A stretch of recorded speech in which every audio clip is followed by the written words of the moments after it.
නත්තලයි අලුත් අවුරුද්දයි දෙකම ළඟ ළඟම එනව නේද? ඉතින් ඔයාලටත් ඔයාලගේ නිදන කාමරේ අලුත්ම අලුත් ගෘහ භාණ්ඩ වලින් පුරව ගන්න මෙන්න ඔයාලට අපි අරන් ආවා ලක්ෂ 1,35,000කට අඩි 6.5 බොක්ස් ඇඳක්, ඩබල් ලේයර් මෙට්ටයක්, පියන් 3 අල්මාරියක්, කණ්ණාඩි මේසයක්, කණ්ණාඩි මේස ස්ටූල් එකක්, බෙඩ් සයිඩ් කබඩ් එකක්, කොට්ටන එකක්, වෝල්නට් එකක්, බෙඩ් ෂීට් එකක්, ෂූ රැක් එකක්.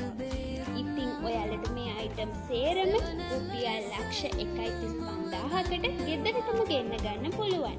දැන්ම අපිට කතා කරන්න 0.71 14 70 739